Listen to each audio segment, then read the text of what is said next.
meeting for Wednesday, November 15th, 2023 to order. Let me lead us in a word of prayer, please. Dear Heavenly Father, we're just thankful for this day, and thank you for this country we live in and this county we live in. Grant us wisdom as we talk about the Joint Water and Sewer Commission and the needs that we have. Thank you for all our staff. We ask your protection for them and bless their families. It's in Jesus' name we pray. Amen. There's no public comment? Yes. We'll move to the approval section. First item is minutes from October 18th, 2023 Facilities Committee meeting. I'll make a motion the minutes be approved as accepted as presented. I'll second it. All in favor? Motion carries 2 to nothing. I'll get it. Accepted as accepted. Now I'll get that's the way right it order. works. So. Next item is contract award Dunbar Creek Waterproof Control Facility Construction Materials Testing Services. Mr. Burris. Yes, sir. As you know, we issued change order number 3 to our design build contractor BRW Construction to install a third clarifier at the Dunbar Creek facility. They currently contract engineering services to Hussey Gay Bell as a portion of the design build contract. The design build team is responsible for ensuring that improvements meet the required performance specs for the project. However, there are no clauses in the current contract to allow for special inspection services to be performed by a third party. We spoke with the design build team about the need for third party inspection for the clarifier construction and installation, and the design build team reached out to Terracon Consultants out of Jacksonville and got a quote for slab and soil testing services, concrete testing services, and auger cast pile installation inspections. And the quote is budgeted at $34,190. I say that is budgeted because they gave us a top level figure for what that would be. They don't expect to use all of these hours, but they just wanted to have it in there. This project is funded from the Sears 2021 bond issuance, and our recommendation is we enter into a contract with Terracon with a not-to-exceed budget of $34,190 for this work at Dunbar Creek. I have a motion. I'll move the Facilities Committee recommend the full commission enter into a contract with a not-to-exceed budget of $34,190 with Terracon Consultants, Inc. for inspection and testing services for clarifier construction at Dunbar Creek, WPCF. And there is on the last page a breakdown of the budgeted services. I'll second it. Are there any questions? I have, on the last page, I have a question here. I know this is a whole package deal, but clerical rate $60 an hour. I was wondering how much our clerical staff here makes an hour as a comparison. They do not make $60 an hour. No. They must have great benefits or something. That includes overhead and everything else, though. Oh, all right, it could be overhead. I mean, I understand that the reports are technical, but I guess when it's part of a package, you just have to swallow that number and... I think, unfortunately, yes, sir. Okay. Well, tell them to type fast and I not will. use up too much time. I'll work with them on that. Cut down on their hourly rate there. I have a question, Andrew. We had some other concrete work done on this project. Yes, sir. Most of it was inside the clarifier. I mean, the chlorine. Inside the chlorine contact channel. Yes, sir. Was that concrete tested? They did some testing, yes, sir, but this will have people on site, and particularly my concern with this one is doing the deep foundation testing and things like that. But wasn't the contractor responsible for the test? Yeah, they did testing on that, yes, sir, and so we could technically pull that portion out of it if you don't think that would be a good cost on this one. We were just trying to get, because of the excavation and deep piles that they were going to drive here, that we felt like that was... Who did the testing for the concrete that's been done to date? What firm? Honestly, I do not know. I'll have to follow up. We get copies of concrete test results? I have not got copies of results, no, sir. I think the contractor's responsible for giving them. They are, yes, sir. I just haven't gotten them. We need to get those so we can look at them. Okay, this, like Andrew said, this does have piling, overcast piles, which is real critical. I know the existing aeration basin, concrete aeration basin is on overcast piles, so. Well, I know this is a critical. This is a reasonable fee for all the concrete testing we'll be doing. Yeah. We have a motion and a second. Any other questions? No, none for me. None. All in favor? Motion carries 2 to nothing. Next item is change order number 3, ARCO Water and Sewer Improvements. Mr. Klein. All right, Mr. Chairman, Commissioners, thank you. This agenda item is related to our capital project, ARCO area, water and sewer improvements. And I'll try to provide a little bit of detail on what this is all about here. Basically, our contractor is about midway through the project, somewhere thereabouts in the ARCO area, and has found it, believes it to be advantageous to go from what's currently a line item payment process, or the way that we pay the contractor, to a lump sum. And I'll read through here some of the benefits here. All right, so the who of it, Thomas Engineering Company and UWS Incorporated, our contractor, and they're requesting to change the payment method for sewer and water extensions as well. Change the payment method to monthly lump sum payment based on percentage of completion. They're also requesting a 150-day time extension, and part of their formula here for wrapping this project up or seeking an end to it is some creative methodology for putting some of the sewers in the alleys in between the homes.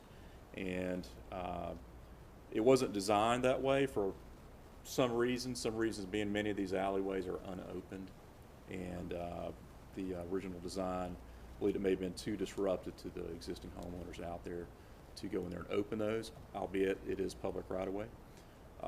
Contractors talked to some of the neighbors out there and some of the homeowners, and believes they have a formula to actually now install some of the sewers and take advantage of those alleyways.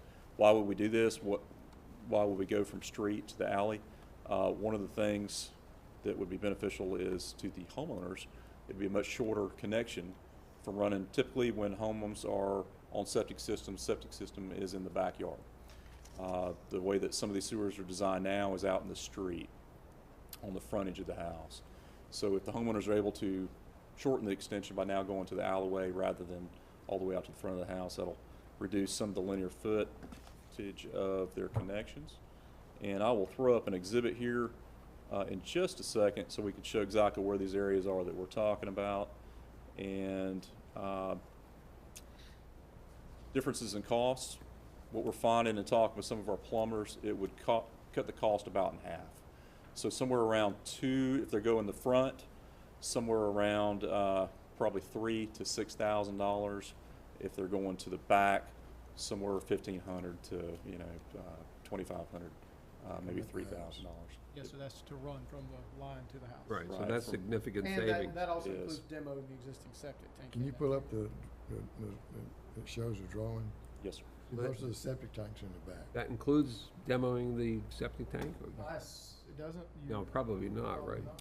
The What's considered a demo on a septic tank? Do they fill it with dirt or something? right. So by Department of Health requirements, they'll have to do is they'll have to go and break the bottom out of the septic tank Right, so that it can't hold the water any longer, right. and then they'll backfill it. But this doesn't include that. This change order we're doing here does not. No, We're talking yeah. about when they bring. That's the individual have to do for that. the Yeah, no, I know, it's just the cost for the, Right, for the right. homeowner, yeah, for the Right, right, property right. owner, right. So lower cleanouts cost about $400 to $500 to put in as well. So that is the actual connection, the point from the soil line from the house to the point of connection to the joint water sewers lateral out in the right of way. So this map, and I will zoom in on the areas. As I scroll down through it, moving from north to south, you can see the areas of sewer and water that are currently installed and available for connection. And there's a key at the very bottom. I'll go ahead and point this out down here at the bottom. So you can see the areas that are already currently in the shaded areas of lots that are now have sewer available to them to connect. And as we move down through, the orange lines are what's yet to be completed per the current design. And then the magenta lines are the areas the contractor is proposing to modify the current design to take advantage of the alleyways and what is a part of this change order that we're talking about today. So there's about 55 lots or so, 55, 60 lots that maybe will take advantage of the lines that would then be in their backyards now per existing. Now, the contractors tell us as they move along to finish the project, there may be other opportunities where they can adjust and go with the back alleyways as well. But right now, this is all that they're proposing, is these new strips of lines. This change order includes all of the paving that is not done yet, that the county's not approved for him to do the paving yet, It correct? does, Mr. Chairman. So the total cost of the contract will stay the same. It won't increase per this change order or decrease. So any efficiencies the contractor is able to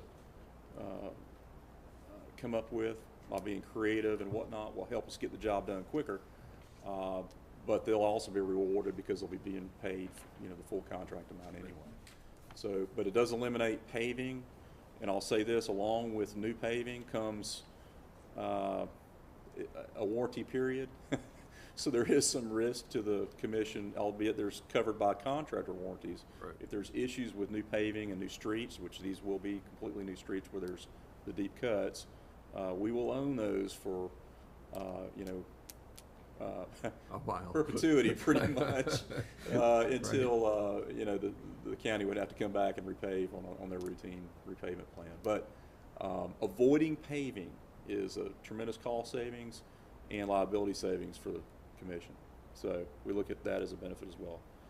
So they'll be using the same materials, it's just that they're relocated, and the alleys are not paved at all, is that? Would that Correct. be the assumption? Correct. These are unopened, and for the most part, dirt, not improved surfaces.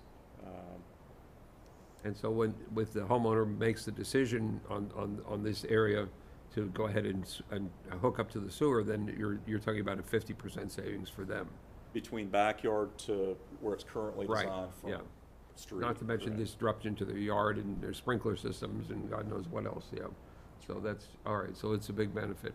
Other question I have is, when the plumber goes to tap into the sewer, are we present when they do that, or? Thank you for asking that. Yes, we are. So any connection to the Joint Water and Sewer Commission's collection system is inspected. There's 2 inspections. There's one that's the initial connection inspection, say a new home is connecting. That's the actual tie-in into the line. And then there's a second follow-up inspection where we actually inspect the clean-out stack, which will be the cap that you see typically above grade. So there's actually 2 inspections to make sure it's done correctly. It'd be harder to know when somebody's doing that because it's not outside by the road. We always have to be wary of that. Hopefully people play by the rules and keep us informed. We're just only there to make sure it's done correctly. We have already, you know, some of the plumbers and contractors have reached out to, and as a matter of fact, UWS is one of them that's very interested in making these connections outside of our contract. It'd be directly between them and the homeowner as they go along, if the opportunity, but they're more than willing to do that. Do you have anybody that's tied on yet? Yes, sir. You got a handful of people that are tied on. Who did the connections for them? Did UWS do it? I don't think you do. They did a couple. They've done a few, yes, sir. But they've had some other also private contractors that's done a couple of them. Yes, sir. Now, there's gonna be additional engineering costs for this. So, Or is the contractor gonna absorb that?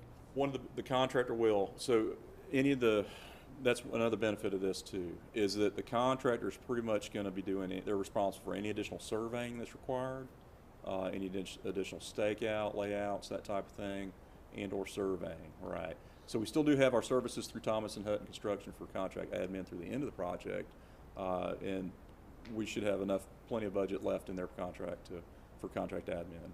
But we'll have as-built plans of this over, and so Correct.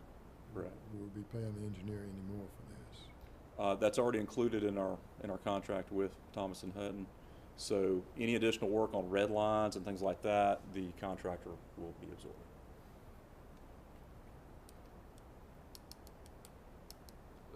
Okay, and then I'll jump down here to the, just to read through and kind of wrap it up with the staff recommendation here to prevent further change orders, streamline construction, and ensure completion of this project as intended. Staff recommends approval of change order number 3 to the ARCO area water and sewer extension to UWS Incorporated to allow for the requested changes in sewer line installation, the change to lump sum basis payment, and the extension of the contract time by 150 days. And there's a recommended motion. Are we paying anyone else by percentage of completion, or is it? Yes and no. We have some contracts that are lump sum contracts in which we get a schedule of values after we get the lump sum bid.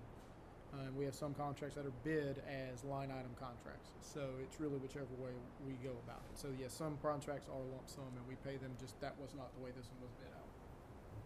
For example, Academy Creek was bid as one lump sum number at 10.4 million, and then we got a schedule of values underneath that. Right, And yeah, I remember that, several yeah. of those items were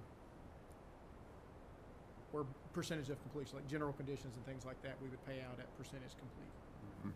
Okay. Now, is this substantial completion or final completion? 150 days to, believe that is substantial completion. It says final Does it completion say final in here? My apologies. Let's see. because we got grassing and everything else. back Contract there. time, request time, extension 150. I will confirm that. Generally, the difference between substantial and final is about 30 days. It's in Chris's stuff. Do we have it? Do we have it? Let's see, Mr. Cristobal's letter here should address it. If you guys see it before I do. Final completion. And they have 150 additional construction. There we go. Do we have a separate date in the original contract for substantial completion and one for final Yes, completion? our standard contract is 30 days following substantial completion for final completion. Well, this says final completion, and should it be substantial completion with 30 days after that? I'm sure our contractor wouldn't mind an additional 30 days sure if they we wanted to would. make Or this does he substantial mean this to be completion. final completion, so Probably substantial true. completion would theoretically be 30 days ahead of time? Right, 120, right. Theoretically be 120 days, but if it's final, and that's what they've agreed to, that shall be it. Final project completion by April 30th, 2024. Okay, can you check with them before we have our meeting tomorrow? Yes, sir, we will confirm that. All right, you ready for the motion? Yes. Okay. I'll move that the Facilities Committee forward the full Brunswick-Glynn Joint Water and Sewer Commission change order number 3 to project 2016 ARCO area water and sewer extension to allow for the UWS Inc. requested changes in sewer line installation, the change to lump sum payment basis, and the extension of the contract time by 150 days, and the recommended approval of the same. A second. All in favor? Motion carries 2-0. Thank you, Commissioners. Next item is digital concrete locate agreement. Mr. Klein? Okay. We don't see these too often here, so I'll take a little time to provide some detail to it. You may have noticed in town right now we have a utility company by the name of Live Oak Fiber who's installing, I'll call it a very ambitious project to provide complete fiber optic coverage of Glynn County. And I can't remember the speed. I'm not a IT guy, so I can't remember It seems a fast. million gigabytes or whatever it Super is. It's fast. extremely fast. I don't know, I can't tell the difference, but it seems to be moving really fast. Yeah, so once it's installed, that's the service they'll be providing the residents of Glynn County. You can imagine the right-of-way is only gets crowded and more crowded every day with utilities, and we, of course, have the majority of our utilities in the public rights-of-way. They've already installed 1.5 million linear feet in the right-of-ways all over Glynn County from South Mainland. They're starting to work on the island, North Mainland, and they're about halfway through, and about another 1.5 million feet to go. Live Oak Fiber, very proactive company, very professional company. We've had several meetings with them.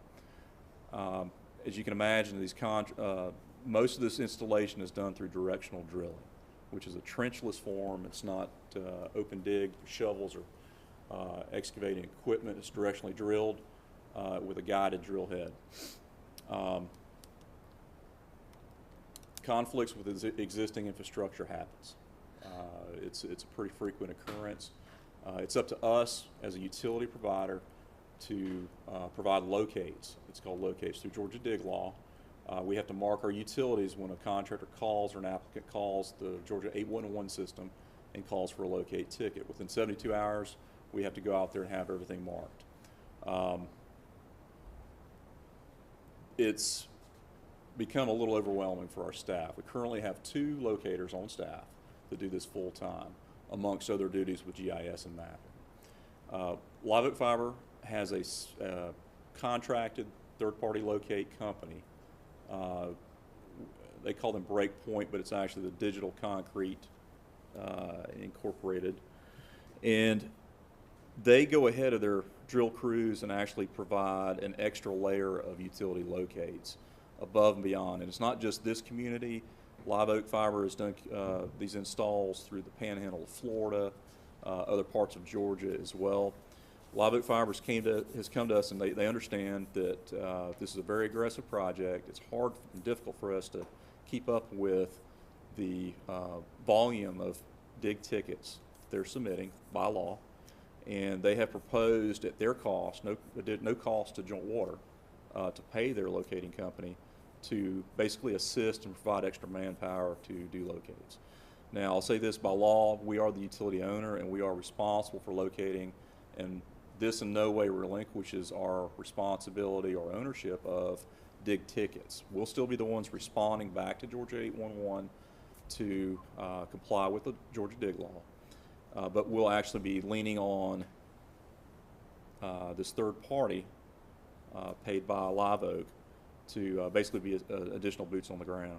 So our 2 locators we've also looked in-house for additional help from other operations staff.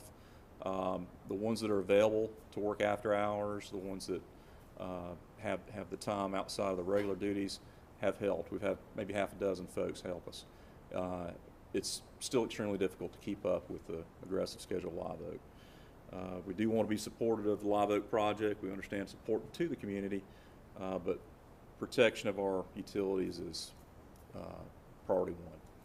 So that's what this agreement is. Our legal advisors have taken a look at this, and they're fine with the format and form of it, and we're bringing it to the commission now for consideration. When they come to a house, do they put a pedestal there or something at each house? Or a pedestal for 2 or 3 houses for the homeowner to connect to it? Or how do they do this? You'll see in the field, what you'll see is pull boxes, and typically they will come up to a pedestal of some sort to do that, but it'll be like you're correct, it'll serve several homes or an area or half a block or something like that. But there'll be some above ground features you'll see, but you'll see the pull boxes, which are flush with grade 2. You say they're doing the entire county. Mhm. Is that every street in the county It that has a house on it?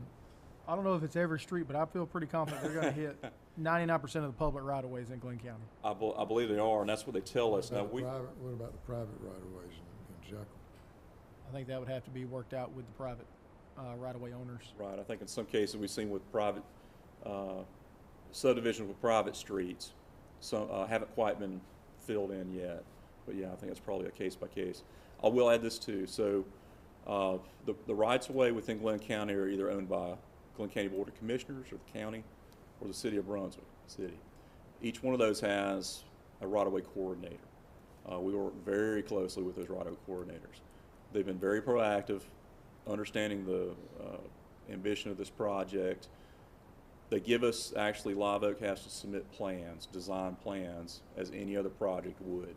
We get a chance to review those plans and make sure that they're at least considering our utilities in the rights of way. They're showing them, conflicts, that kind of thing. So I will just wanted to add that the county and the city have been both very helpful in working with us and Live Oak to try to make this project successful. Both the county and the city, do they have contracts with this company? The county and the city do not. The Who's county that? and the city's infrastructure would primarily be storm drains, and they're monitoring that with their own. Who does this company have a contract With Live Oak, Live Oak Fiber. Live Oak is the company that has, and the fiber company, whoever's installing it, has a contract with Live Oak. So Live Oak Fiber is the utility owner, the fiber company. They are hiring contractors. One's name is Mears, another is Signature.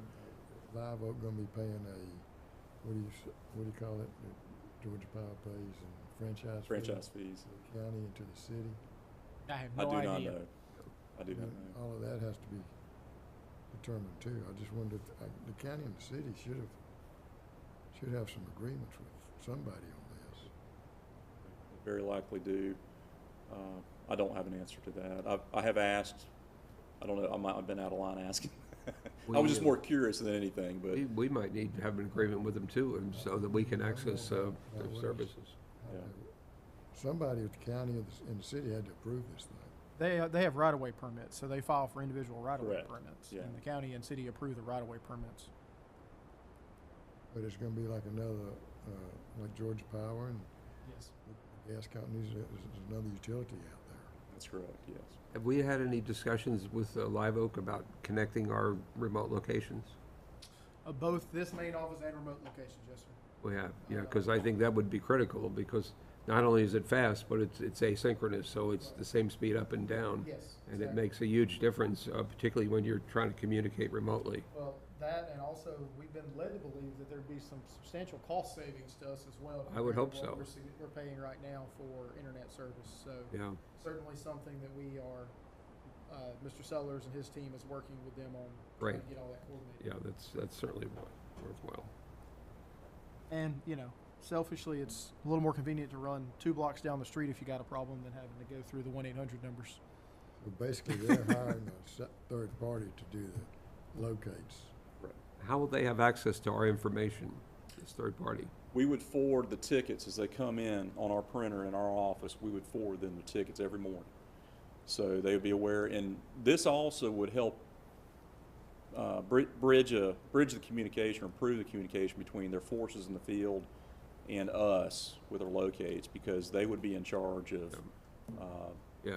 locating I would ahead of think their so. crews. And who are their subcontractors?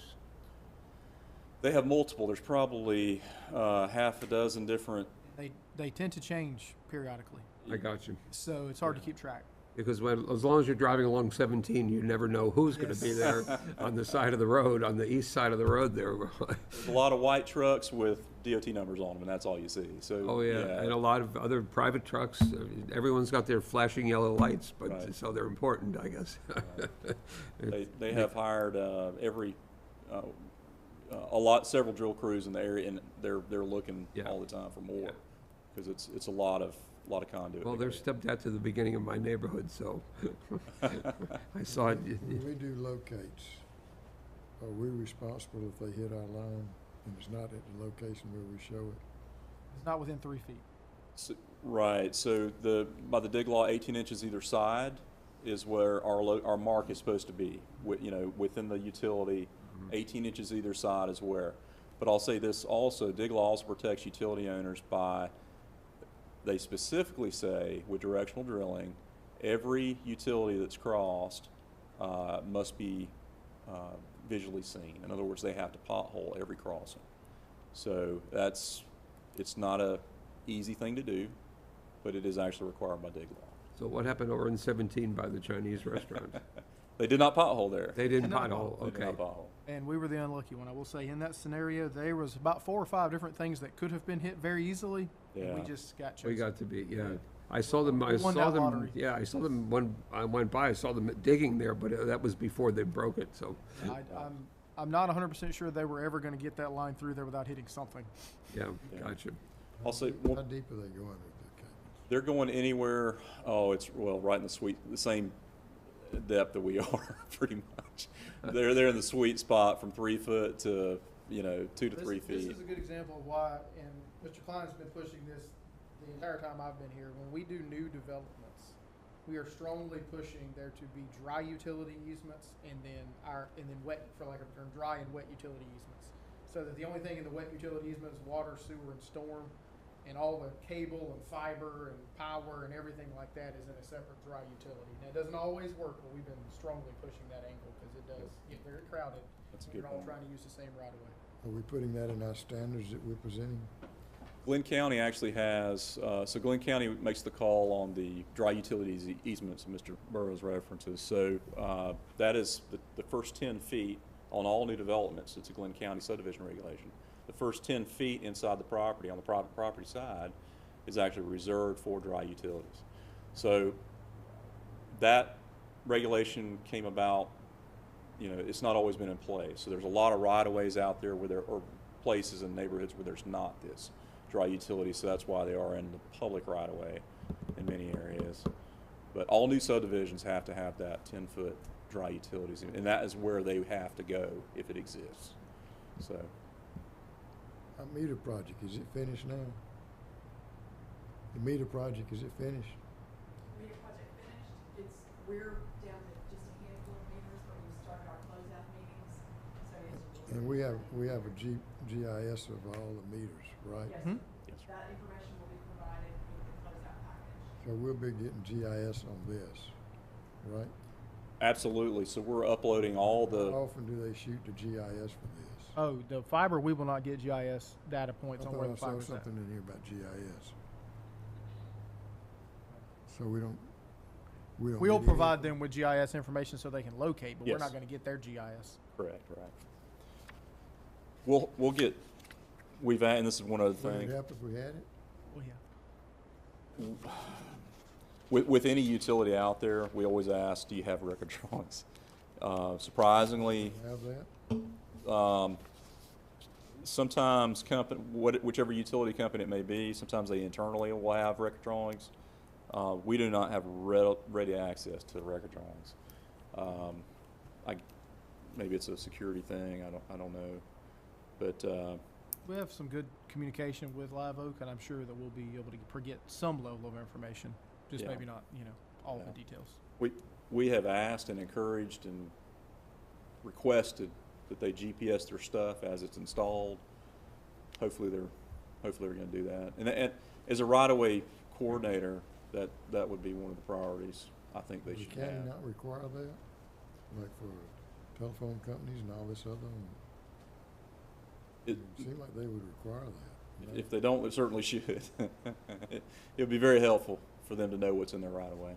I do know that they do have a GIS department at Live Oak, so they are getting some level of data points and maintaining some level of internal GIS system. So they're going to know where at least their visible assets are and heat that on a layer. When you have the drill rig, maybe they don't know exactly where the fiber ended up at, but they'll be in the ballpark. One thing I'll add too is the capabilities of this company called Breakpoint, or referred to as Breakpoint, is ground penetrating radar. So that's a tool they use. They're currently using out in the field right now. One of the biggest problems, say for the water main that was hit, okay, so that shows up pretty quick. We know there's an issue. Water services, same thing. That shows up pretty quickly. What doesn't show up until months, maybe a year, whatever down the road, is sewer lateral cross bores. And so if you've got a fiber conduit through a sewer lateral, it may take a little while for things to back up, and finally the homeowner realizes there's some issue, calls typically their plumber. They'll come out there and roto-rooter it, find out what it is, and they'll call us, and then we have to go and look for who owns the orange conduit. And with their ground penetrating radar, they can pick these sewer laterals up. So they don't want to hit them. We don't want to hit them either. And obviously, but it's a tool that they've got. We've looked at it, that equipment in the past, but it's a very skilled use, I guess I'll call it. Very technical piece of equipment. I think by watching these guys in the field too, maybe we can learn a little something. I will say this is a very good move on our part here, and I really appreciate the fact that it's not costing any money, and it's going to improve things for, Be a tremendous help for staff. yeah. I don't know how it got initiated, but whoever did deserves a recognition for that. So, Live Oak approached us with this. The local right.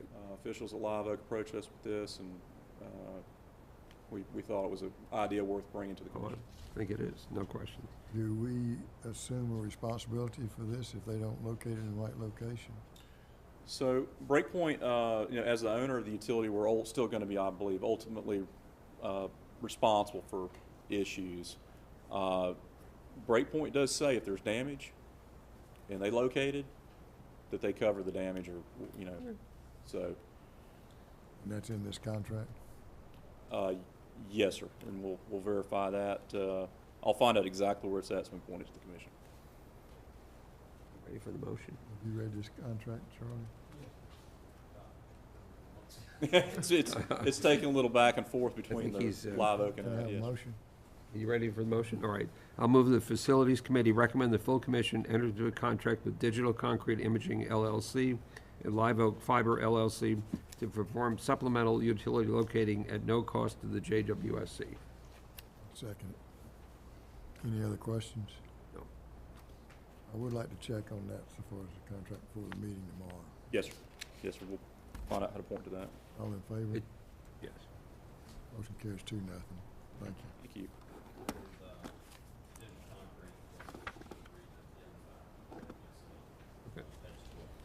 All right, so that's the answer. Go to the discussion section. Item 1 is 30% design review. Exit 29 water production facility and elevated storage tank. Mr. Klein. Okay, And I believe we have representatives from Thomas Hutton here too. we do. Would you introduce them to us, please? I will. Yeah. Please join me up here. Yeah, tag team. Okay. So Miss Jacqueline, Mr. Sam coming up. Representing our engineers of record, Thomas and Hutton engineers. You guys are both out of Savannah office. Yes. Yeah. So, and I will hand over the reins here pretty quickly. So why are we doing this at 30%? So with capital projects, staff's intent is to bring to the facilities committee and the commission, once we get to a 30% milestone with a project, bring forth what's being proposed. At this point, there's been a lot of discussion between engineer record and staff and operations staff, engineer staff, operations staff, coming down to a kind of final solution for capital project. 30% is about the point where you want to solidify any design intent or anything like that so that the engineer can then move forward 60, 90, getting real, down to ultimately bid documents to put it out for construction. So that's where we're at with this one. This is exit 29, water production facility. It's an improvement of an existing well. Ground storage tank is proposed, and also an elevated storage tank is proposed as well. Located on or at or adjacent to the existing exit 29 water pollution control facility down there. And with that, I will hand it over to Ms. Jackie and walk through the, I guess, the design report there. All right, so thank you for having me today.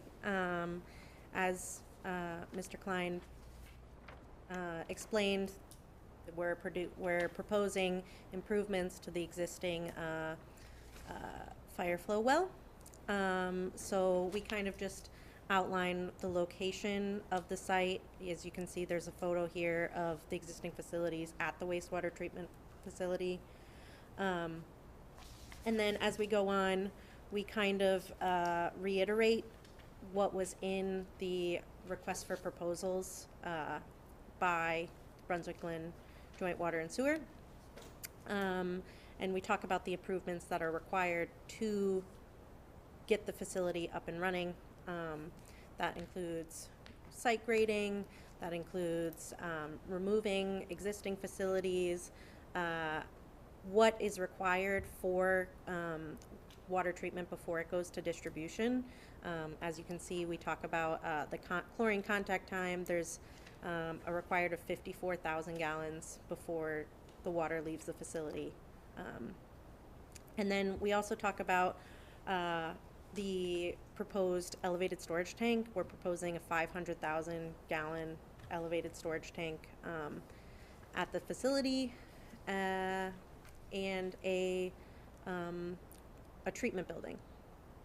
So then we talk about our a little bit more detail of where you can find the attachments for the proposed improvements. And as we go on, we talk about background of the site, the existing well location. Yeah, this is a lot of just background of the site and the required proposals. So we did come up with four primary options of the layout of the facilities.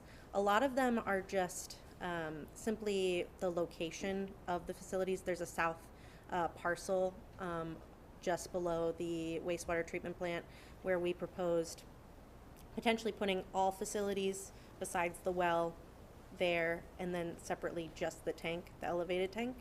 And ultimately, option one was what was selected, which utilizes the primary site, the wastewater treatment facility, as there's a lot less piping involved, and then everything is concentrated and we don't have to. The primary issue with the south site is you would have to do a lot of clearing, a lot of grading, and it's just installing a fence. There's a fence line already at the wastewater treatment facility, so it just doesn't make a ton of sense to utilize options 3 and 4. But we did provide them, for the sake of covering our bases. Can I interrupt, please? Absolutely. Do we have a diagram that shows us Yes. option one? Yes, they're all at the bottom, and I can skip ahead if you'd like. Yeah, I'd like to see them as you're going through them, then pull down Sure, that so sure. we can see, so we can understand what you're proposing. So, And this is the one you're recommending, right? yes. Yep. So this is option 1. Here is the existing, I think this is a digester. clarifier tank at the site? I think that's the digester. Oh, the The digester. old package plant that's now the digester. Okay, my mistake. Page 8 in your packet, This is the proposed elevated storage tank. We're proposing the center line 225 feet off of the far parcel line, and then 52 feet from the edge of tank to that digester that we just mentioned, and 50 feet back from the existing parcel line. Here is the existing well, and we're proposing this ground storage tank here and the process building here. And this provides a fall distance from any proposed from any existing residential areas. As you can see, we got these from the Rockland Home Development, that there is going to be a proposed apartment building within 100 feet of the existing well. And that's something we also mentioned in the report, that the commission will probably have to develop an easement with that property owner to nothing like about construction, however, about the storage of materials, as EPD requires no closer than 100 feet of hazardous materials stored on site. And that is something that we'll have to consider as we go deeper into the design. It doesn't fiscally make a lot of sense to drill a new well. That's something that we considered on the south site previously, but as in discussion with Mr. Klein, that it just didn't make a lot of sense to construct a brand new well when Don't we have a wellhead protection plan for that well? So that's part of what would need to occur, as it's permitted for production to serve the community. However, it's not in use of that, and as we don't have the 100-foot radius when Rockland proposed that construction. Well was drilled, we probably had a plan then. I think it was drilled a long time ago. I don't know what. They still, they've had the wellhead protection plan in a long time. I'm not exactly sure what's in that original permit. We can look into it. How'd you size the ground storage tank? So the ground storage tank, we're proposing 200 gallons here, 200,000, excuse me. That was at the time what we believed would be the minimum size for to support the aerator that we're proposing, and to fully strip the water of the hydrogen sulfide that's very common in the water here. I actually got off the phone this morning with CROM, and they said that 100,000, we could go as small as 100,000, and they could support the design of the proposed like roof improvements. So we can go a little bit smaller there. However, that is their minimum standard design. And when you get outside of the standard design, it gets more costly. Did they give you a price for that? They didn't give me an exact price for the 100,000. I do believe it will be some savings. I'm not sure. I don't think it will be significant. However, it will provide some. What size is the existing pneumatic tank? I do not know the existing pneumatic tank size. Yeah, I don't know. It'd be a guess. I wonder if Good we could, size. I wonder if we could use that. The main thing is for CT on there, for chlorination. So, I do know Donnie said they made EPD made them take it offline due to condition. I don't know the exact details. What? I know. Sorry. Yeah, we couldn't, it was made to be taken offline because of the condition of the pneumatic tank. Yes. So even if we wanted to go pneumatic instead of a ground storage tank, we'd still have to replace the pneumatic tank. But I mean, that might be a whole lot cheaper than building another ground storage tank. So I talked to Mr. Stovall previously, and he did float the idea of using, I think it was like a fiberglass, small fiberglass tank of 50,000 gallons. However, and you would use a bubbler in that situation. However, first of all, that doesn't reach the contact chlorination time that we proposed, the 54,000. And also, due to the strength of the hydrogen sulfide in the area, that hasn't been very successful. So the aerator that we're proposing is a high enough flow to eliminate the hydrogen sulfide. Todd, do we have any odors from those aerators at any of our well sites in the whole county? Mr. Chairman, if you're on site Yeah, I'd say and on it's site. and it's splashing, you can definitely smell the hydrogen sulfide coming out of solution. Now, there's one on the island right over there, right in the neighborhood. Does that one smell? That's where the tank. Hampton will? Mallory, Oh, in maybe Mallory. Mallory, yeah. It's not strong enough that it leaves the site necessarily, but if you're there and it's splashing, you'll smell it. Yeah, it's not a. So Donna, you run through there, do you smell it? You run through there? Yes, sir. And so you smell it? Yes, sir. But You know, we can put an odor control there to handle it. I'm attuned to it, so I don't think we would just pass in and think, oh, that's the water. They would just notice the smell, and then as they pass, the smell would be gone. So it's not a lingering following smell. We do it that way. And see, that's my concern here. We got a new neighborhood coming right beside it. Understood. Well, so the proposed aerator would, be beneficial to the people being serviced by the proposed facility. Additionally, I have not been to the site. However, I am aware that it is a wastewater treatment facility actively, so I don't know if there's already associated, no. Okay. So that was just a Our wastewater consideration. plants don't smell. I have a question I'm about blaming the, everything on the well site. I'm sorry. It's just my business, my sewer business. I have a question on the tank. So the original proposal is for 200,000 gallons. Yes, sir. And the equipment you're suggesting will will take care of the chlorination and everything. Absolutely. Right. So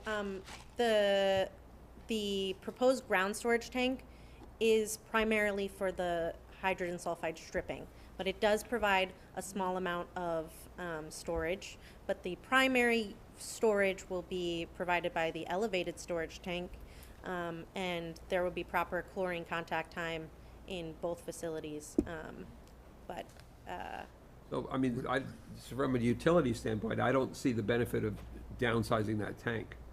Because what's happening on the north end of the county could happen down on the south end also in the future, and there could be a lot more demand. So Yeah, I it's- just don't see saving a few dollars now and then down the road saying, whoops, maybe we need to add something more. So unless it's a significant cost savings, I think the 200,000 is probably more realistic. Have we tested that well to see what kind of hydrogen sulfide We've got levels we testing have? results, yes, sir. There, We got the test results on all of our wells? It'd be interesting to see how it compares on the south end versus the north end.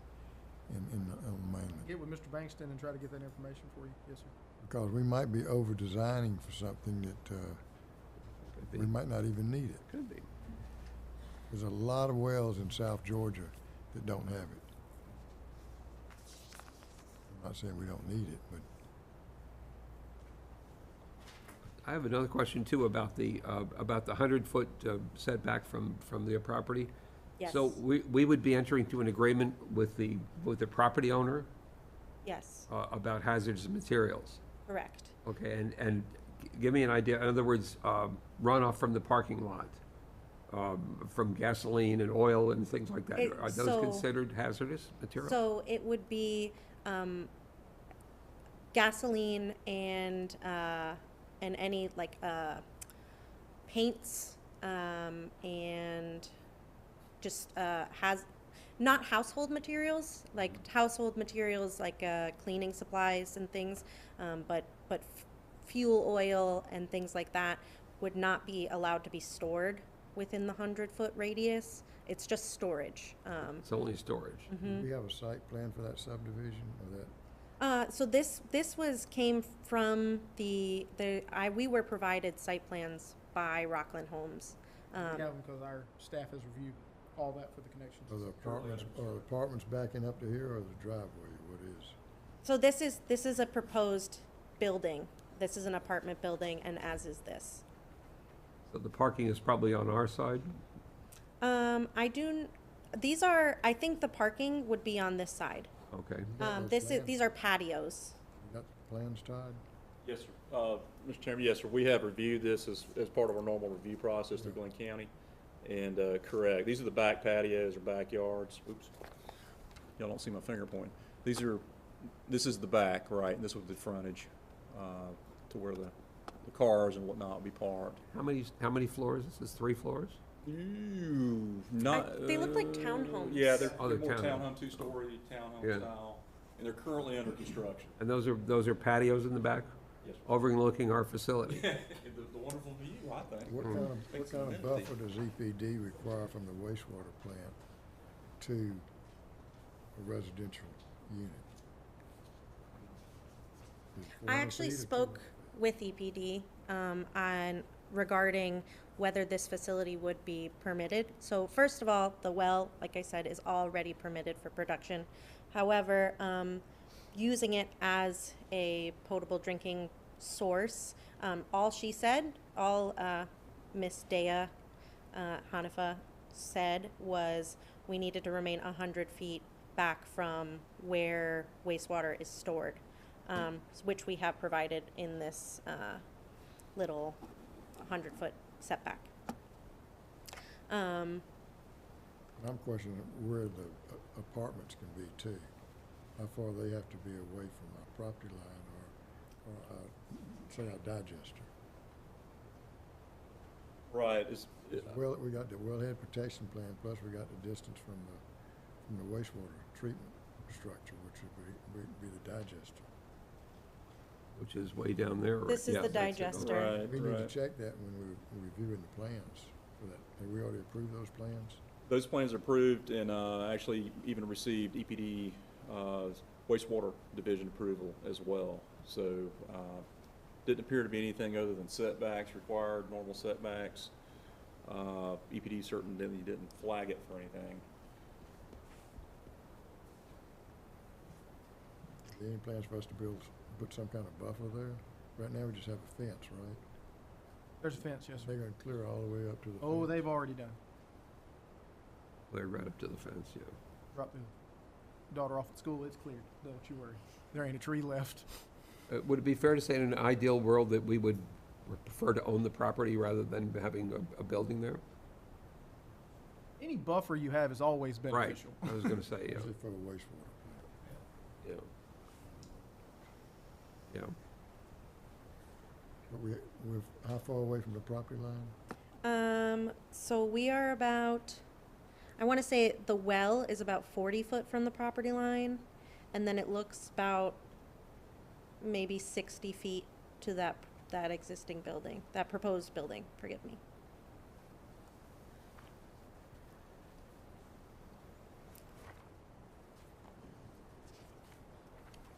keep going. Okay, so that is the proposed option. Option 2 was just kind of a maneuvering of proposed options, so, based on the setbacks that are required and the setbacks that we were, hoping for, the 150, we had to put the elevated storage tank in the scene position, and that had to shift all of the facilities more right. And that was just an option that didn't make a lot of logistical sense, and also based on this tank position, seemed a bit more beautification, served higher beautification standards, looked better. And then for option 3, let me try and zoom out a little. Which again, you have this one in at your desks. We had all of the production facility on this side and just the elevated tank on the far side. And we were proposed that would include a lot of clearing for just the tank. And based on the elevations of this site, it wouldn't be as shielded as if it was on the north site. As you'll see here, the yellow and the blue zones are for their flood zone lines provided by FEMA. That's a separate exhibit also in your drawings, so we had to remain outside of the 500 and 100-year flood zones.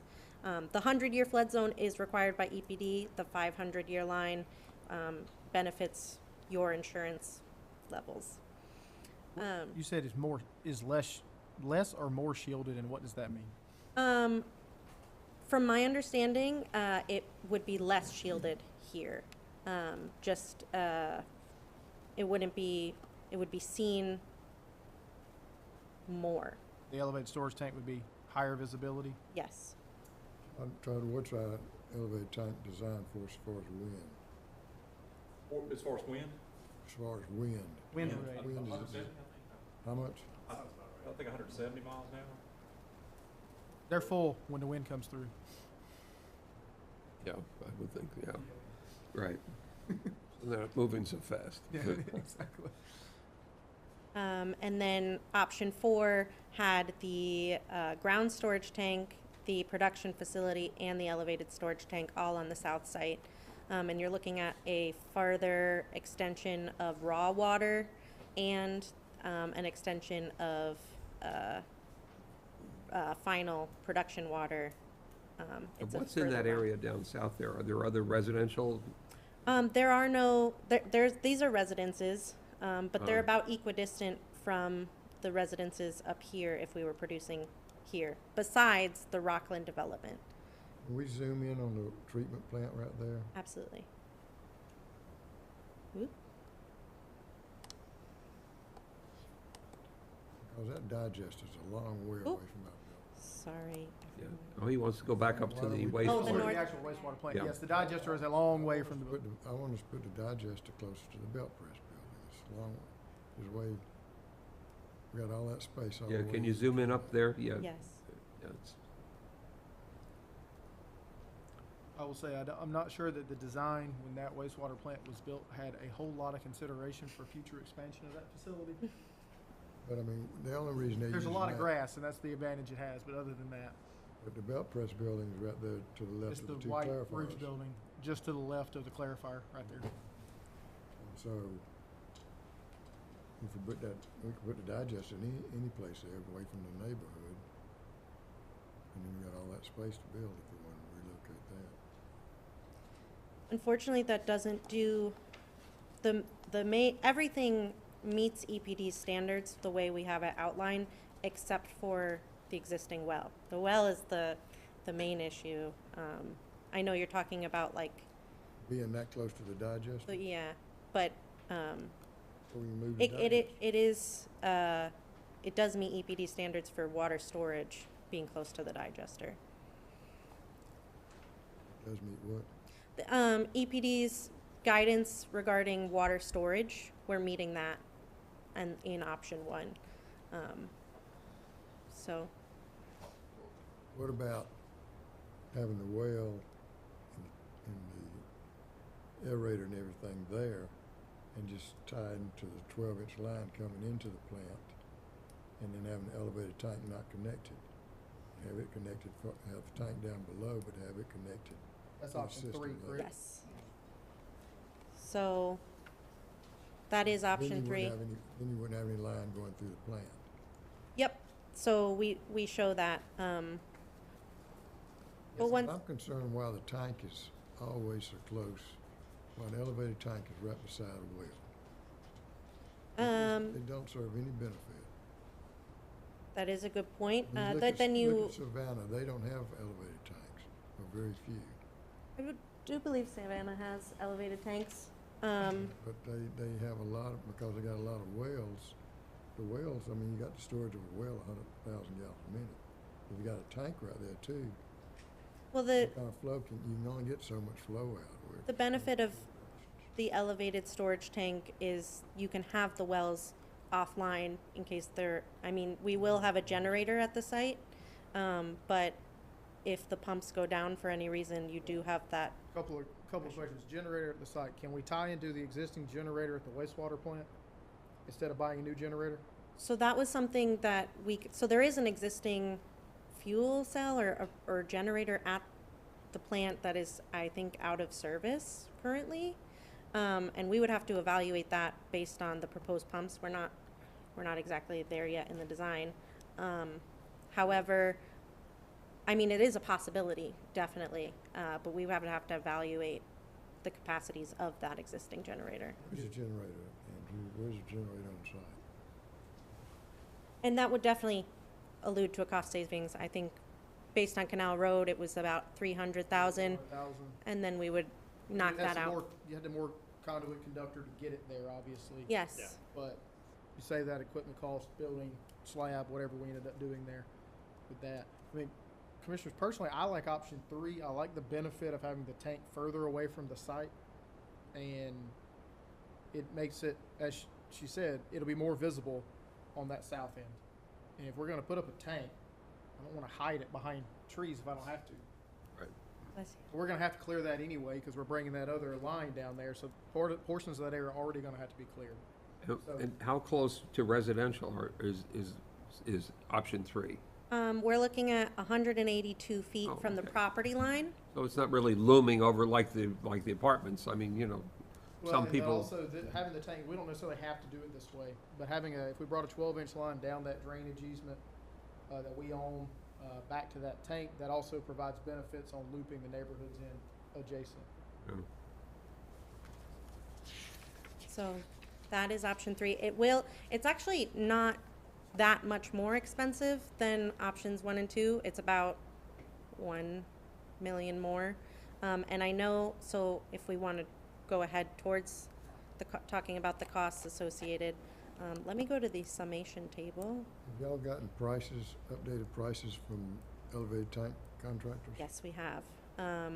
The base cost for a tank of this size, the elevated tank, is $4 million.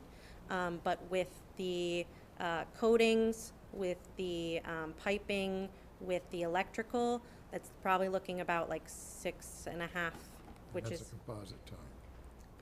yes. Who'd you get the prices from? We got prices from Landmark. We can get another price, but Landmark has done a lot of work in South Georgia. So here is the summation. I think we might want to consider a legged tank too, just see what the savings is. Okay, Because we got zapped with that last well site and the cost of it. So we're gonna be- Have we incorporated the lessons learned on our last well site project to this one? we have factored in as many cost savings and also the cost associated with the bid. We changed the doors? The door, we're not, that's not in the 30% design, but we will include that. $100,000 worth of doors. Make a footnote on that. Yes, no. The footnote will be included. However, the leg tank. So, based on this specific site, we wouldn't really. First of all, the lifetime of the tank would probably end up being the same cost as to maintain a leg tank. You're looking about 2 times the cost every time you maintain it than if you were to go with the CST. Because there's a lot more surface area of this exposed steel, you're looking at a lot more. Also, unfortunately, the reality is if it goes unattended, if maintenance somehow escapes us in the future, you're looking at kind of an eyesore with all of that exposed steel corroding. And this specific site, with it being at the wastewater treatment plant, there's going to be more corrosive materials in the air. So we wouldn't recommend all of that exposed steel. But like I said, over the life cycle of the tank, you're not going to see much savings as you would just paying the upfront costs. We can get a cost for the leg tank. Well, on the leg tank, I know of a project in southeast Georgia-ish region that was bid out in October for a 500,000 gallon legged tank for $2.4 million. Yes. So if you're looking at a third the cost versus, that's a major consideration. Right. You can save $4 million. That's a lot of money to save up front. You mentioned that we have corrosive nature because we're at the wastewater plant. Don't we have odor control? We got a force main coming to that pump station, to the plant, right? Force main all the way to the plant. There's no influent pumping station there. There is no We have odor control there, Yes. so we could certainly add odor We control. could cover the areas. So we can look at that. It's not our recommendation based on the longevity of the total cost life What cycle we'd like to wise. do, I think, maybe is consider having an alternate price for it. We can do that. We can definitely do an alternate in the bidding. One thing I could say to that specific Southeast Georgia elevated tank that we don't know anything about, that one did not have any kind of deep pile foundations or anything of that nature. That's going to add, several $100,000. Whereas, unfortunately, these, Sure. whatever option you go with, you're going to probably more than likely have that. So that would be another thing that would bump up that price, probably closer to the $3 million range. But that's something that we already have factored into our costs as well in Yes. this cost estimate. Yes, but ultimately, yeah, like we do want to look at if there is a huge cost savings like that, then Yeah, obviously we knew going in the composite tank was going to be more expensive because that's part of the deal. You pay more up front, there's less maintenance down the road. But if it's double 2 to 3 times and not, a 50% adder, that's a That's a pretty So- significant- Substantial yeah, number. That is. The number strictly from Landmark was 4 million, excuse me. And those additional costs are what we anticipate, and they are higher than what we are hoping will come through, just because we will want to be prepared for that higher cost. We did see from Landmark on the high end, it would be, actually a middle cost would be like 5.5 million, which is still middle of the road and still not, it's not 2.5 million, but we don't know what it will end up being when bids come in. Are you proposing to have one contract or 2 contracts on this project? One contract. It would be Why likely. not? Why can't the tank be a separate contract? If we do one contract, will we not be paying a general contractor markup on a tank construction project that's going to be Have the $4 or $5 million? tank separate, There's a lot of especially the elevator tank. there's a lot of intercommunication that goes on in the planning between the general contractor and the subcontractor, which is usually the tank manufacturer is the is the constructor, and then they sub out the general construction, which alleviates a lot of the commission's like liability in the planning and the coordination of who's going to be on site and when are they going to be on site. If there are damages to the site, who's liable for that? It kind of streamlines your coordination and leaves less room for, oh, the building wasn't built to the correct dimensions for the pump placement, because We're talking about the elevated tank being separate. We're talking about the elevated tank being Doing the separate. water production under one contract, the elevated tank. And it's under on another. it's on a different site all by itself. well, yes, especially if you go with option 3, you're on 2 separate If you're doing sites. 2 separate sites, I mean, Two what's the separate contract sites and markup? two separate 15%? contracts. 15% of 6 million is We can definitely $900,000. evaluate that for sure, especially if we want if option 3 is the choice.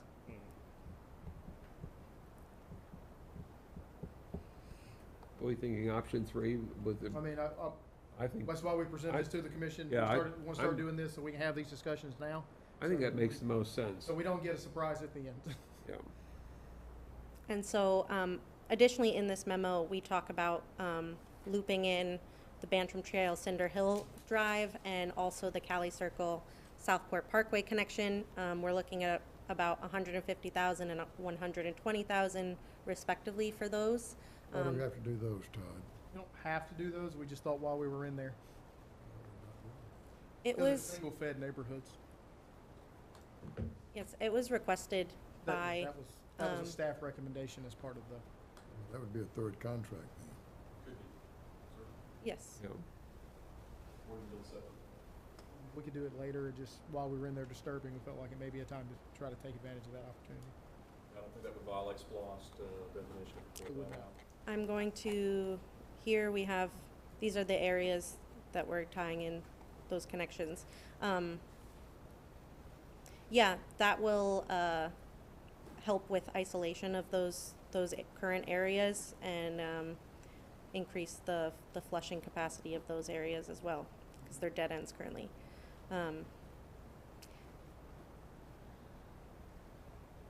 Where's our force main from that pump station across the interstate coming into the site, Andrew? That is yet to be determined whether we end up going the existing route or coming the back way, but if that were to come across, it's that. The pump station, Todd, you can kind of show on that picture right there. Yes, of course. Right. No, sorry, yeah, zoom in, yeah, you're right. If we reroute that, the upstream pump station and tie Give me in, the hand, manifold them right. together on Royal Oaks. Whoa. Whoa. All right.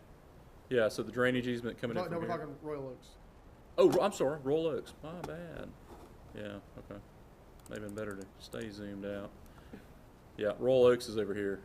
There's a pump station right there at the end of that roadway.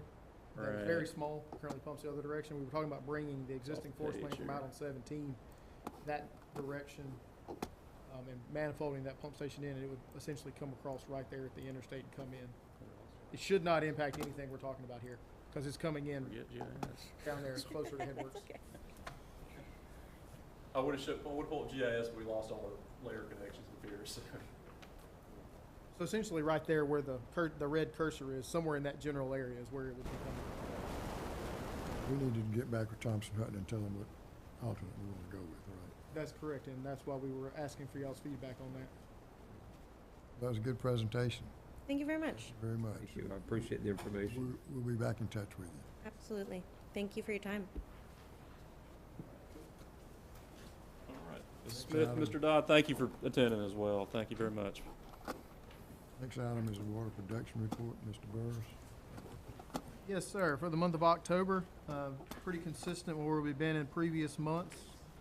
We do know we get a little more activity, particularly on the island in the month of October. 5.3 million on the mainland though, a little higher than average for the past year and a half, or almost 2 years now. Still working on the FLETC, trying to figure out something with the FLETC well. We went back and pulled data, and it appears that the major reduction with the FLETC well actually occurred at a different time than anything that makes sense to us as to why that well usage went down. So we got to figure out exactly what's causing that well usage to go down. So that's a ongoing project there, because obviously we'd love to get some of these other wells that, I-95 that's running 36 million gallons a month, get some flow off of that and put it onto the Fletsy well and balance that out a little better. Right. But you do see, we are seeing, particularly in that north end, a lot of new connections coming online, more water usage, but still well below our permitted capacity on water. On St. Simons, we know that October, particularly the last week of October, is a high water usage week on St. Simons.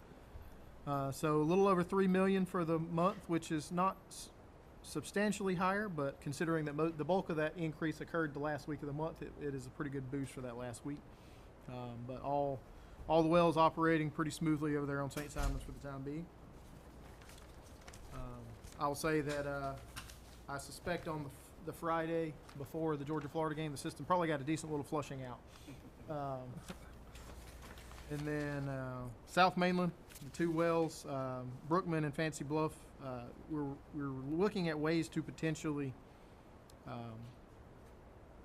modify how we're operating that system right now, getting some inconsistent readings in certain parts of the distribution system down there that we're trying to figure out. But the system that is successful right now. We're just trying to improve our operations down there. So you may see next month some changes in that, with some of the logic changes we can do through our SCADA to try to help that out. A lot more commercial development coming in down there that's going to impact some of the water usage patterns. So we're trying to get out ahead of those things. So Mr. Klein has been working closely with operations staff and myself to try to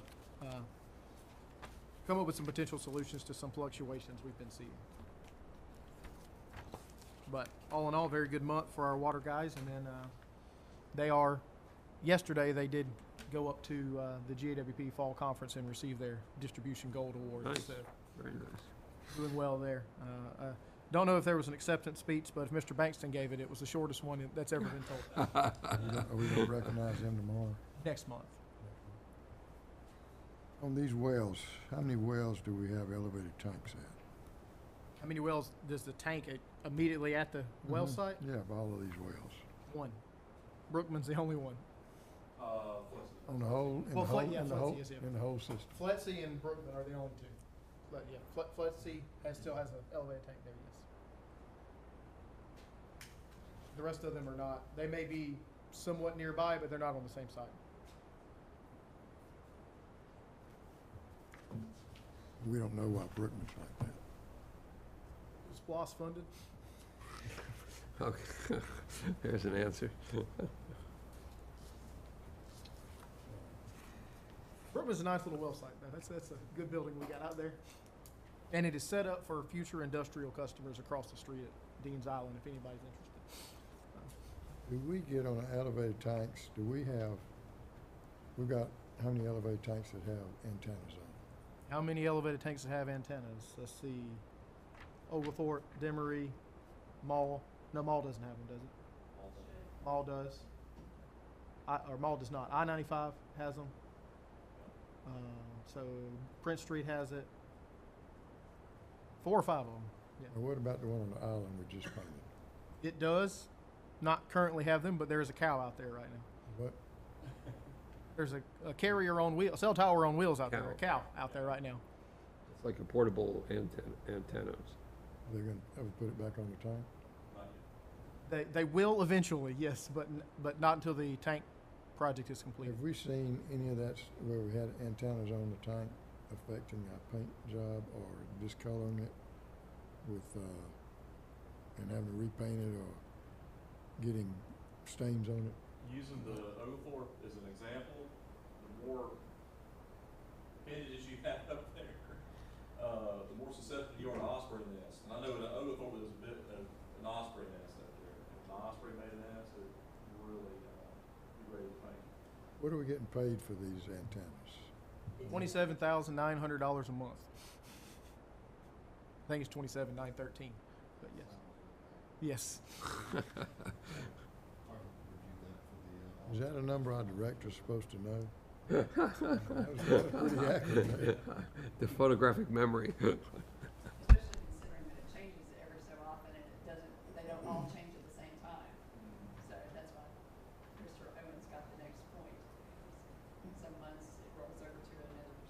Yeah, y'all mess with me. It goes up and down. I'm like, what happened? Why would you get less this month? Okay. What's next? Wastewater flow reports. A little bit drier month, although I do believe the first part of the month we still had some lingering groundwater issues and stormwater issues that were causing some elevated flows at the beginning of the month. 7 million gallons leaving the Academy Creek facility. You see the Pine overflow there, quite low. We did have them held off for a couple of weeks trying to figure out our ammonia issues. And they were at a point where they could no longer hold flow and had to start releasing flow to us. We are still having ammonia issues at the facility. Staff is working through trying to get those down, but we did violate the monthly and weekly ammonia limits at Academy Creek for October. November, the limit goes up to 5, so hopefully that will not be a concern, even if we're still having some slight ammonia issues at the facility. But still 98% removal of BOD and TSS at the facility. And we'll get to that in a minute. You'll notice that we use 10 million gallons of water a month at Academy Creek right now, and on the project report I noticed that we snipped the top 10 users out of the Neptune 360 system, and it says Joint Water and Sewer Commission. That's because that's the one at Academy Creek. We are the largest user in our system. Oh, okay. Makes sense. We are working to reduce that number. We have reuse out there? We do, yes, sir. We've been having some reuse pump issues that we've had to get rebuilt, and then we are still pinpointing where all the uses are coming at, because what staff is reporting are the usage of potable usage would not equate to 10 million gallons of water usage a month. So I believe our belt presses are still tied into the, as they call it, the city water instead of the reuse water. So we don't know where our water lines are on Academy. Oh, there's been some reroutes over the years that were done internally that I'm not sure anybody knows where those things are at. We found a few of them in the plant project work. Okay.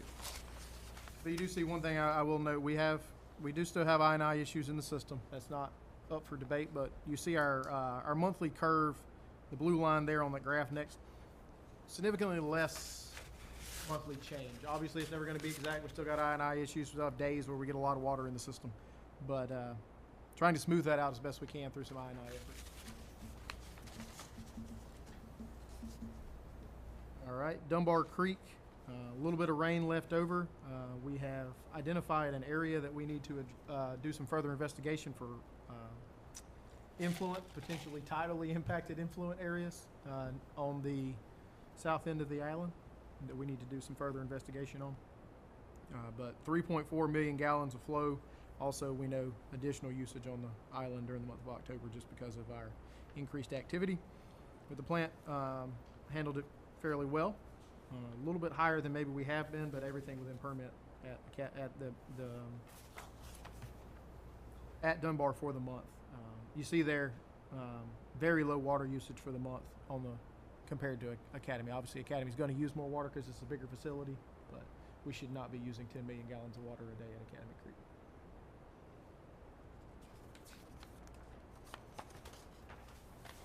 And then at Southport for the month, very consistent down there at the facility, and all in all, plant being operated successfully. 97.5% BOD, 98.5% TSS removal for the month, and no sludge to the landfill for the month, which is always a good month. But speaking of sludge, Is the flow going up because we got a lot more customers there? no, sir. I'll discuss that offline with you. Speaking of sludge, Sarah is back running at Academy Creek, so it's been moving well.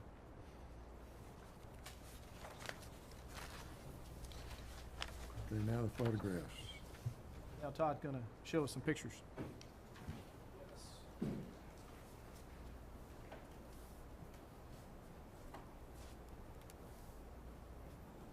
Okay.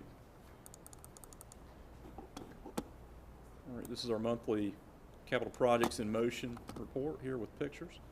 Norwich and 7th Street, this is the Arco Area Water and Sewer Extension Project, about halfway through that project right now. You can see good construction going on there, and typical conditions out there, existing commercial area. Get the tie-in connected from new water pipe to existing. Now, that contract extension, that contract change order we had, does that include the water system too? Yes, sir. That will be everything. Even though they're not finished with the water system? Yes, sir. That'll be everything.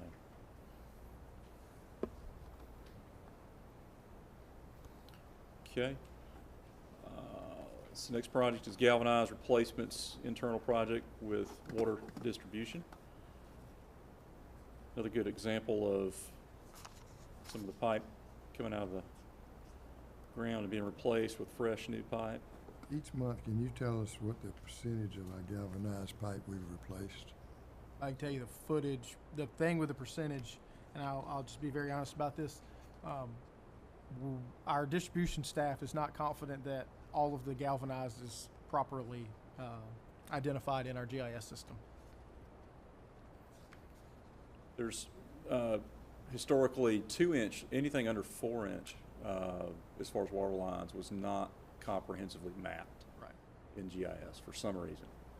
So we have a lot of 2-inch in the system in our mapping, but not. Yeah, we're confident it's not at no fault of all. the GIS system. It's just that stuff was not recorded. Are any of those lines where we've got 6-inch lines beside them or something like that too? And we just didn't connect to? Yes, sir. We're going through doing a lot of those. The main thing is just retapping for the new service lines off of the 6-inch lines to kill the old 6 and 8-inch lines to kill the old 2-inch. And in downtown Brunswick, that happened a lot where there was an existing 2-inch and they ran an 8-inch to improve fire flows in the area, but did not kill the old 2-inch line and tap the 8-inch line. That happened in a lot of areas of Brunswick. Well, you can tell us how much we removed each. Yes, he did. How much have we removed so far? Around 4.5 miles. How many miles we got? GIS shows 35 miles. That is not We're about believed to be. 15% through. Of what is known, yes, sir. Subject to change. Yeah, a good example of the Talmadge, the city is doing a project, a storm improvement project right here by McDonald's and the old Popeyes down Talmadge. Well, lo and behold, not in mapping, nor did we have any records, 2-inch lines on either side of the road right there. Both galvanized. Yeah, right where the city designed their storm to go. So we're working with them on that to accommodate. Next project is meter replacements, and we're coming to a very good, successful close on that one, I understand. I like the looks of that chart. I think that's the one that Mr. Burrows was referencing. Yes. We don't necessarily always like to be number one, do we? Customer. But hey, number one. Right. North Mainland. I will say that, but remember with FLETC that they have how many meters out there, Mr. Donna? 40-something meters?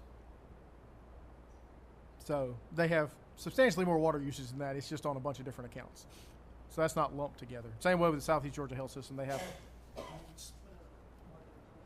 Right. On the meters, we've got antennas different places, so we can read them here, right? Yes, sir. And do I remember that some of them are connected to stop signs or stuff like this? We had talked about that as potentially having repeaters on the back of stop signs, but we did not have to do that because we had enough coverage with our And elevator. where are tank. the antennas? Are they? They're The list that we were going through a while ago, Oglethorpe Mall, so they're on our elevated They're tanks. on the elevated tank. And we had a couple we put on. one on a commercial installation that's not owned by Georgia Water. Right. And they're all working real good. The ones that are up, yes, sir. Okay. All right. North Mainland water loops, well under construction there, approaching about 10% plus completion at this point. Bailey Road, in between 341 and Old Jessup, out there in the area of Tractor Supply, is where our contractor Valancourt has been working. Project's been going very well so far, and very happy with the progress and craftsmanship that they're putting forth. Just made a tie-in, I think it was today, might have been, there at Tractor Today was Supply. Mallory. So either yesterday or tomorrow is, I think it was Tomorrow. tomorrow is Tractor Supply. Tomorrow for Tractor Supply. Valancourt coordinating with our distribution folks to be present for that connection.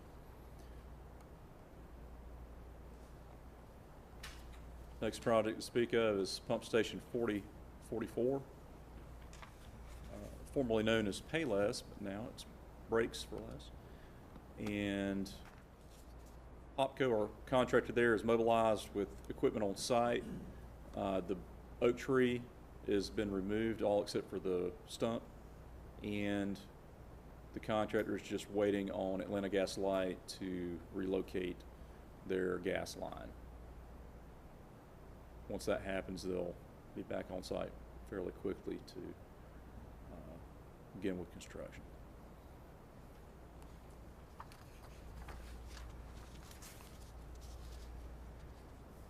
Dunbar Creek, Water Pollution Control Facility rehab. Nice drone shot overhead. Nice drone shot of the filter and UV installation we have there. You see there the filters on the top of the page. There are 3 filters. You see pumps in a pit in between there, pumps and valves that'll do the backwashing and the scum removal. And then it goes through a channel next, and then you can kind of see them if you know what you're looking for. You see 3 UV banks sitting there as it flows, and then it'll go below that into the aerated post-aeration basin. So those are scheduled to be started up. I believe the date is, I believe it's the week of the 4th of December, but either way, started up either the first full week or second full week of December. So the project, they did have also, photos not provided here, but they also earlier this week dropped the AB1 down so they could begin replacing the diffusers in that like we did in AB2. And as expected, there is a considerable amount of grit they have to remove from that basin. So How do they get paid for that? for The grit removal? The contractor's removing it? contractors removing, and they were informed of that in advance, so it's part of the contract. And the reuse system, as soon as it starts going through the UV and the Right. filters, then it'll be activated. Then it'll too. be activated too, yes, sir. We don't have that. We do not have reuse at the facility right now, and the on-site operator has been very key in identifying locations he would like a reuse tap to be put. So our contractor's been working well with us on those spots where he would like those placed. Chuck, that's the tank over there on the right-hand side of that picture. Mm-hmm. Okay. Okay. Next project is the elevated storage tank rehab at Glen Place Mall and Oglethorpe Mall sites. And that is, we mentioned that one earlier today, talking about tanks, elevated tanks. And a couple pictures here, just some of the final items to wrap up on that project. Got a little leak there at Mall Tank, expansion joint. Oglethorpe tank essentially finished. Closing in on that except for some of the mechanical valve replacements, and AT&T anxious to get back on that tank with their facilities. What you hear looks like a missile battery of some sort is the old conduit chases, and the newer technology is only going to use a few of these conduits, so some of these are going to be plugged and capped on the back side of our Oglethorpe tank site. But yeah, I just drove by the Glen Place Mall tank yesterday, looked off for my left from the intersection there at the traffic light, and that logo looks fantastic. So it's It does. really, really good paint job on that tank. Oglethorpe as well. Next project is 341 in Crispin. We are very happy to report that project is complete, all but the striping. Paving looks fantastic. DOT is very happy with the results, and that project completed safely and successfully. We just received the coating reports for the manholes that were rehabbed. The final video, I think we might have shared last week or last month. The lining on the 50 foot of gravity sewer in there looks fantastic. So far so good, great result on this project. And this also was Popco, who is doing 2 other projects for us, the pump station 4044 and also the 3 pump station project rehab. So traffic's back to normal, and everyone appears very happy there, especially at Winn-Dixie. Sure. Traffic's no longer bypassing their parking lot. That's the end of the pictures, and the detailed report, as usual, follows with some of the dollar figures there, and schedule, and EVA. Did have our third generator from FEMA show up last week, I believe it was. And then our first portable generator is due Monday. So getting first one in prior to Thanksgiving. And then some exciting news to report on the transfer switch project. After limited movement for 2 years, our contractor has gotten re-engaged and freed some crews up, and he has been in town since last week installing transfer switches. Great. Good. So he expects to be completed with those first 10 by the end of the calendar year, which will be very nice. Had a good, for lack of a better term, re-kickoff meeting with him. So it was good. I'm looking forward to that project being completed. He's going to do a good job for us, and be good to have those things online. And it'll be good because we've got to test all those as part of the FEMA process, and we'll have our at least one new portable generator that we can use our own generators to test it with. So that will be exciting for us to be able to take care of that. Speaking of similar things, you may recall several months ago we had roof damage at Academy Creek in the electrical building where the generators were. And if you've been by Academy Creek, we have had 5 large generators sitting on site to the individual processes for several months in case of power loss.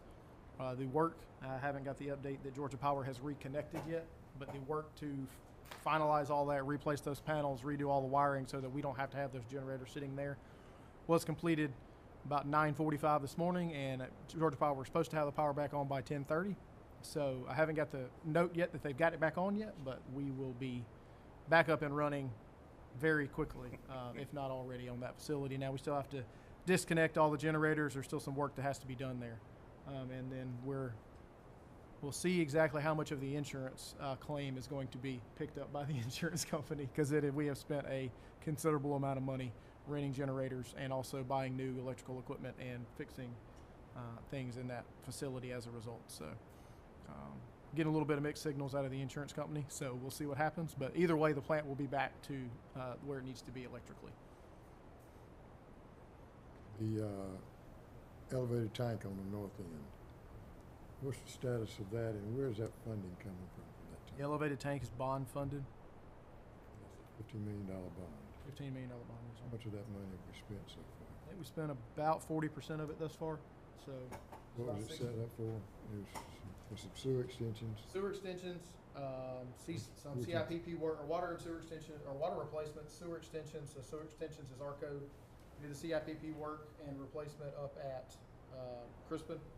Mhm. Got to do some transite water main replacements with that money. Dunbar is being funded by that money, and then the elevated storage tank. So How much we got left for the elevated storage tank? we got about $3 million left, $2 to $3 million uncommitted right now. So we're probably going to have to add additional funds to do the elevated storage tank. What about the Golden Shores pump station? It's reformulating. That one's still on hold at the moment, reformulating the bid form on that. Just talked with a couple contractors this morning trying to drum up. Has EPD approved the plans? We've already got, yes, sir. We've already got their approval on it. So, yeah. What about the sewer rehab in Brunswick from the south end? Finalizing the bid documents for that, with it being GFA funded, there's some additional documentation that has to be incorporated with that, and we're finalizing that now. That's the GFA money that's left over from the County Curate, yes, sir. Yes, sir. So that one will be get Highway 17 North re-advertised, and then the 4002 CIPP will be the next project that's released. Next meeting, can you discuss with us what projects we might want to request GFA for funding for next year? Because the intended use plan comes out January 31st, and then they'll tell us if we get some forgiveness or something like that. Yes, we can discuss priorities. Of course, project costs are, If we do some sewer rehab, we get some forgiveness. yes, sir, I believe so, because that, both forgiveness and conservation funding rates. Yes, sir. And we did get good participation from contractors on those projects, which is also a tremendous help. Right. You got questions? No. Is there anything else? I believe that is all for today, sir. Adjourn? I'll make a motion to adjourn. Adjourn. Thank you.